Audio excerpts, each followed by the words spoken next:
everyone, and welcome to the Woolly Wonka Fibers podcast.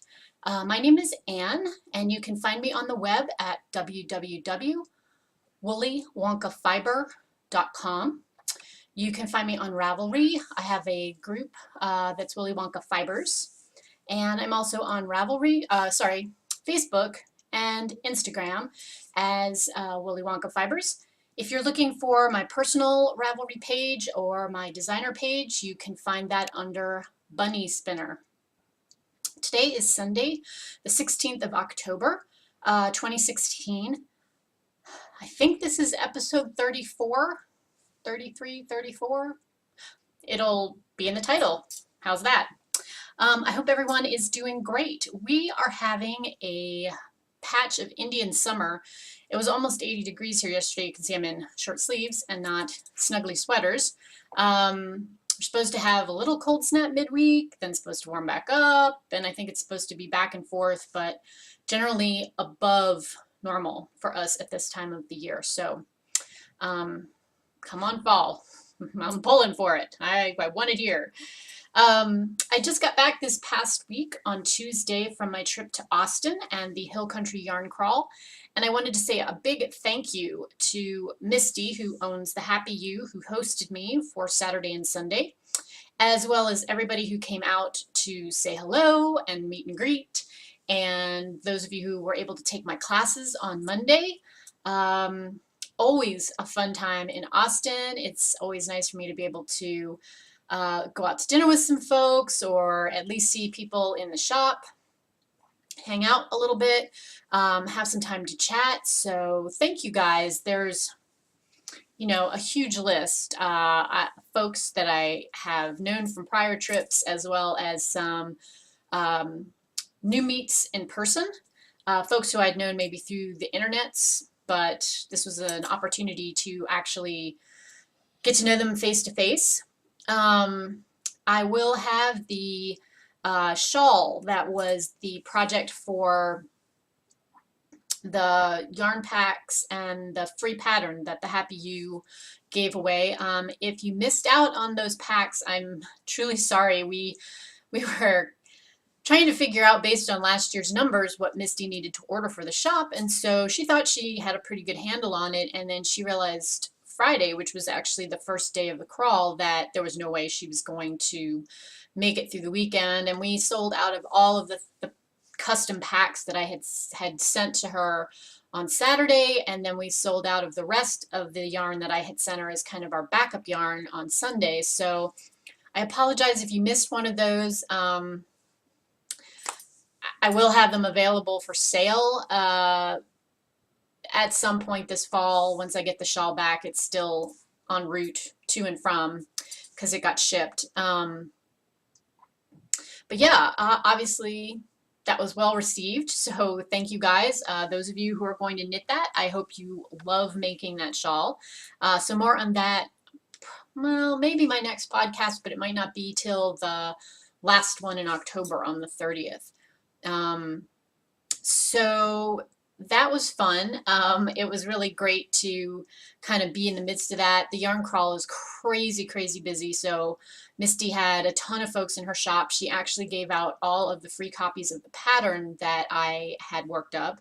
I believe it was on Saturday afternoon, and they were making copies on the printer frantically to keep up with the demand. And so again, she felt like she had really good traffic, so if you all came to see me and spent some money in her store, I know she's appreciative and I'm appreciative, so thank you for supporting that and supporting the Hill Country Yarn Crawl in general.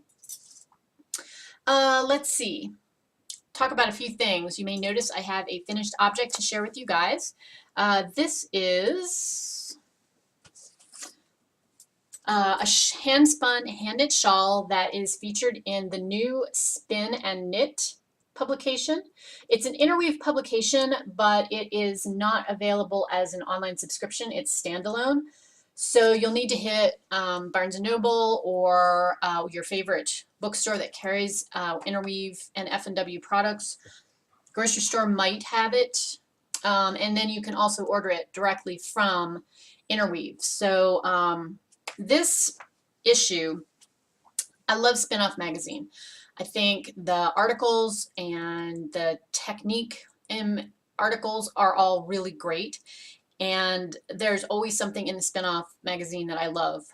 But that said, I am definitely a process spinner. Like, I like to spin things and then make something out of them as opposed to just studying yarn. And this magazine hits all those sweet spots for me because it is tons and tons of hand spun, hand knit projects. And so there's 20 patterns in it, and there's a good article on bats, spinning bats, a great article on gaugeless knits, a really fun section on the Insider's Guide to Fiber Festivals, which if you've been to Rhinebeck, maybe there was some info in there that you needed to know for the next time you go. And then the section that my project is in is actually this one right here, making the most of gradients and hand paints. So the editor had approached me, Anne Merrow, and she asked if I would consider doing a project for them using my fiber, hand spinning it, and then doing a pattern for them. And so it is featured here. It's the Cenote, I think is how it's pronounced, shawl. And it was spun from a pair of gradients. So what I did is I had two 4-ounce braids that shifted from this kind of peachy pink down through all these fall colors to this kind of plummy purple. And so I spun each of the braids straight. I didn't split them, I just spun them across the top. So all of those had really, really long color runs, right?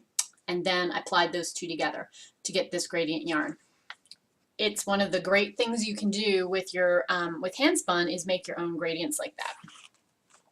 So this is a 80-20 merino silk blend, and it is an slightly asymmetrical shawl that has 3 different lace pattern or texture patterns on it.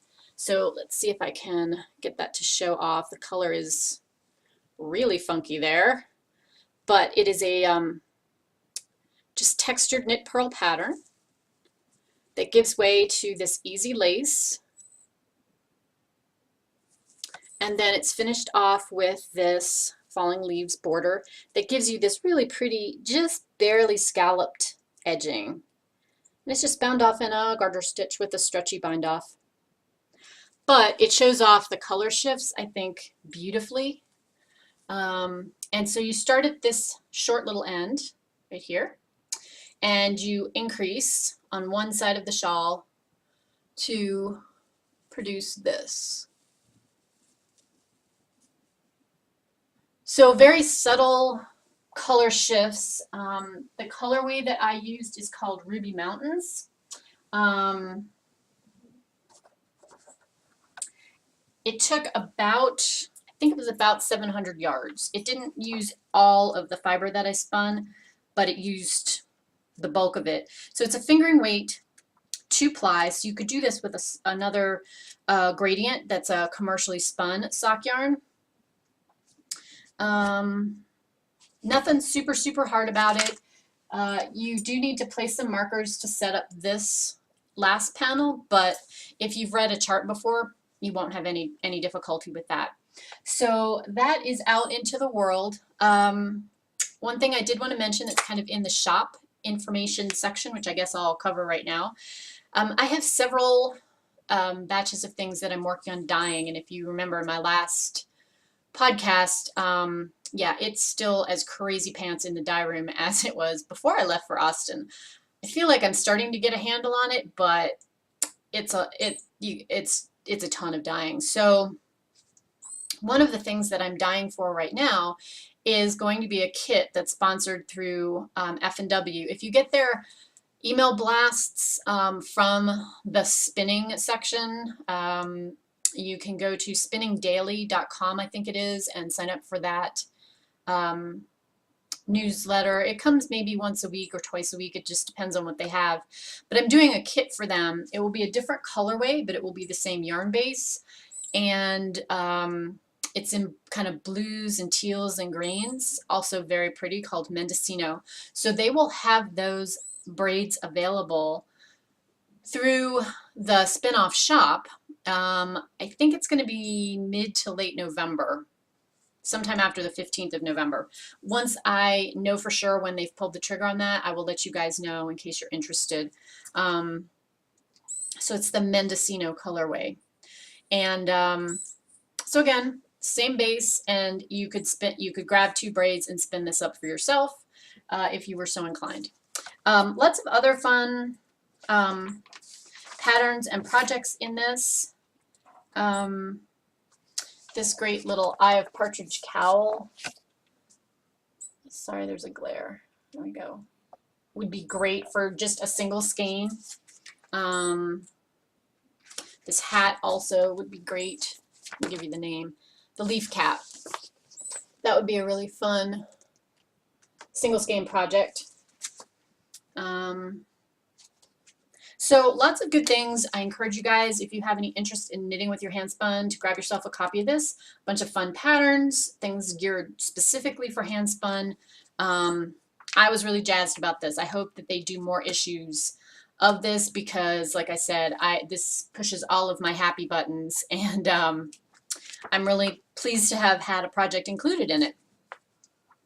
So that is my finished object for this podcast. Let's talk about works in progress.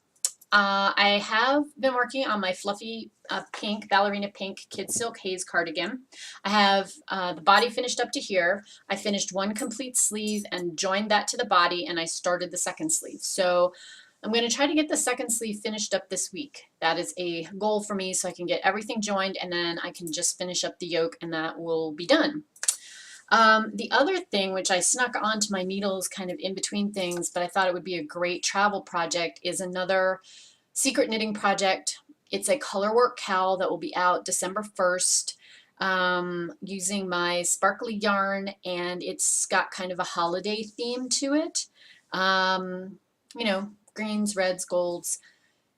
Fairly straightforward stranded knitting pattern. Something that you could do up pretty quickly as a gift if you wanted to, and I will have kits available for that. And certainly if it's something that you wanted to just do for yourself for some holiday knitting, it would be perfect for that.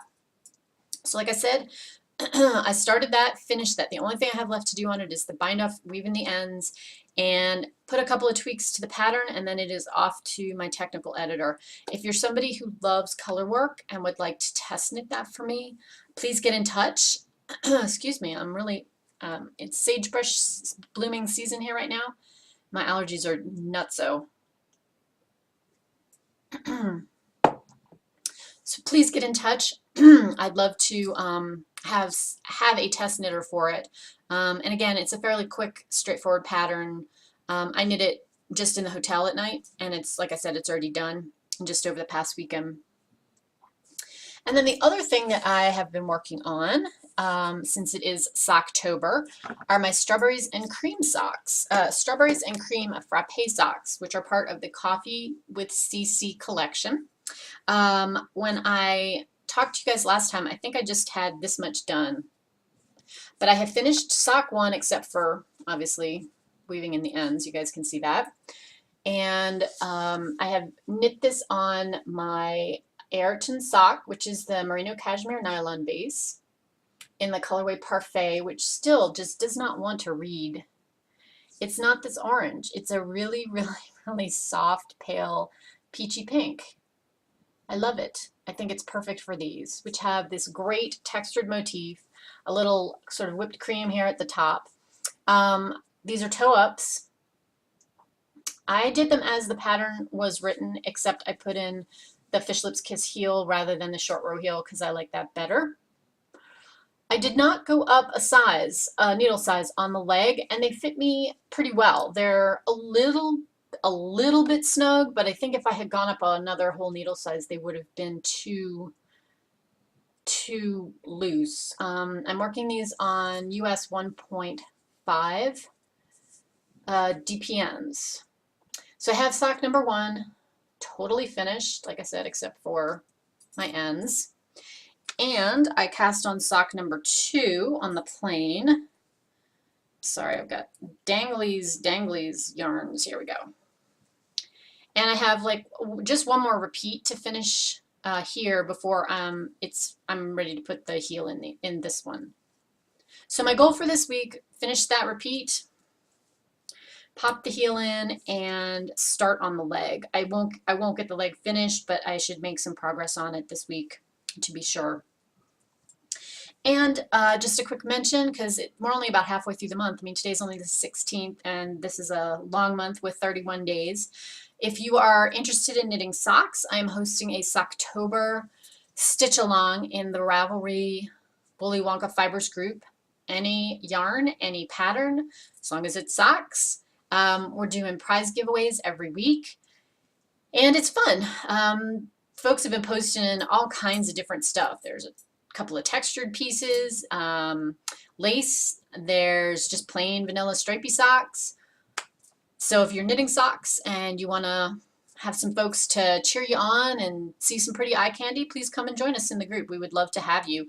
You know, it's just a fun excuse to knit socks. So I don't know that I'll get 2 full pairs done in the month, which I was hoping to do, but it's just been so crazy with my dye schedule that I'm really limited on my knitting time, so I will likely get these done, which I should also mention are going towards the Coffee with CC knit along that Jilly at the Knitting Broomstick is hosting. And they will go towards the Box O Socks that the Yarngasm podcast is hosting, Kristen at the Yarngasm podcast. And they will go towards the 2016 Sock Club for the Knitting Broomstick. So kind of triple, quadruple dipping into multiple knit-alongs, but that's, you know, that's good. As long as the rules say you can, you can. So I don't know that I'll get these 2 full pairs finished. I will get these finished, and then I will probably cast on another pair just to get going on it because I have some Christmas knitting to do this year that are socks. So that's my current plan with that. And that is all of my current works in progress. Let's see, spinning. I have finally kind of reached a good point in my spinning, and I'm going to show you guys the roving that I'm spinning in case you've forgotten because it's been so long. This is a blended roving from Hilltop Cloud. The color is Tyrian Purple. It is merino and bamboo. You can kind of see the shine of that kind of salmony pink bamboo in there. So this is just a little bit of it. I had 8 full ounces. I have my 1 bobbin filled with 4 ounces of singles. I have finally finished 2 more ounces of singles, and I'm ready to ply 4 ounces together, and then I will have 2 ounces of singles left to spin and the final 4 ounces to ply. So I'm plying that this week. I should have a finished skein, or at least, you know, some of that to show you next week with any luck. Fingers crossed. I'm trying to get back into taking a half-hour lunch break. I wasn't the last week and a half. I haven't even really been stopping for lunch. I've just grabbed some nuts and a piece of fruit and gone back to the dye room because I didn't have time to do anything beyond that, or I didn't feel I had time to do anything beyond that. So trying to take a half-hour lunch break, and what I normally do for my lunch is I make that same plate of food, nuts and fruit, and then I reheat a cup of tea and I sit and I spin for half an hour. And I'd gotten out of the habit of that, but I'm trying to get back into that because that is how I actually get things spun. Crazy that, sitting at your spinning wheel, spinning gets things spun. Who knew?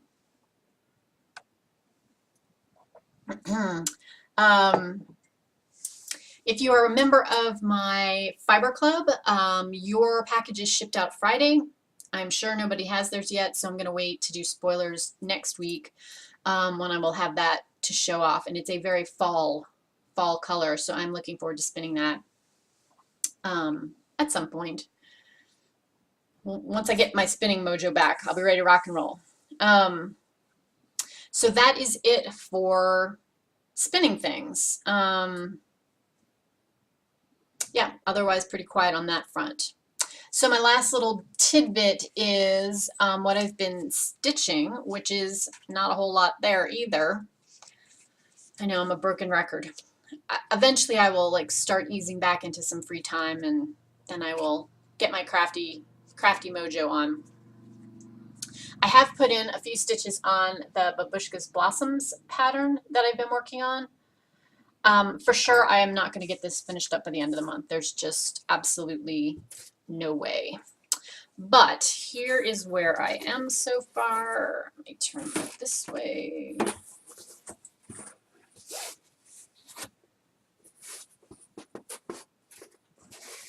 It's got a little fold in it that does not want to unfold. But that is where I am so far. So this is page 1 is here, page 2 is here, and so I have started page 3. And I'm maybe halfway through the stitching on that, on page 3. Obviously I have to fill in the pumpkin on this side. And then this right here is the beginning of her dress. You can just sort of see her shoes peeking out from underneath it. But this is the skirt of her dress. So I have that to do, and then over on this side is a matching vine like this one. So that will come and live over here in a similar fashion.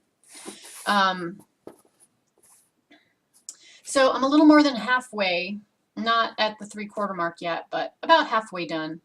And that's really all I've gotten done on any of these projects. Today, which is Sunday, my husband is now embarking on, I think it's like 5 weeks, and out of the next 5 weeks, he is on travel 4 of them. So he's gone the next 3. He is home weekends, but he'll be gone the next 3. I think he has 1 week where he's home, and then, yeah, it's the 2nd week, I think, of November. He's home, and then he goes out again for 1 final week, the week before Thanksgiving. All kinds, I mean, in all time zones. He's everywhere from California to DC. You know, I have it written down, but I'm just like, I don't know, call me when you land, wherever that is. So poor guy. Today was kind of his last day to do some fun things where he didn't feel like he was going to be strung out with the time jumps and the jet lag. So I told him, you know what, you go and you take the young dog and you guys take her swimming and play ball and, you know, take a hike, whatever else you want to do. And so the place that he takes her swimming is north of here, and it's about an hour and 40 minutes of driving each way because we live in the high desert, so we do not have a lot of pools of water around. So he was going to take her up to a place he knows where they've got a dam. The river's dammed up just slightly, and she can jump in and swim. And so because he wanted to be home in time for dinner, we got up at 4 today, at 4 a.m. today, and then he took off. And so I took the older dog, and she and I went and we worked in my studio until about 10 o'clock. So I did a half a day worth of work, which is the only thing good about getting up at 4 a.m. And then I took her for almost an hour walk, which was really nice. And she's now sleeping right there under my feet. So I took her for an hour walk, which felt really good. And I snuck in some breakfast in there, and I thought, well, I'll take a shower when I get home, which I did, record my video, and then I can have the afternoon to do some crafty things and relax and maybe watch some football and just kind of try to get my feet back underneath me, because the adage about all work and no play makes Jill a dull girl is a total truth. I could just feel that I needed to have a little time, quiet time, rejuvenate time, and re-introvert time. So that's what I plan to do this afternoon. Hoping to get a little bit of everything done on all fronts, because it's still early here. It's only 10 after 11 in the morning. So I'm going to do that, hang out with the old dog. We'll probably crash on the porch for a little while this afternoon, have lunch out there, because it's beautiful right now, even though it's supposed to be in around 80 again. So I think that's it. I think that's about it for this week. I will be back next week with my usual and customary time. We'll be on that schedule for with a weekend recording and Monday kind of uploads for the next couple of weeks. So I hope that you all have a little time to do some fun, crafty things yourselves this weekend, and hope you've had a chance to get out and enjoy some gorgeous weather, no matter what season it is in your hemisphere. So I will talk to you guys in another week. Take care, everyone.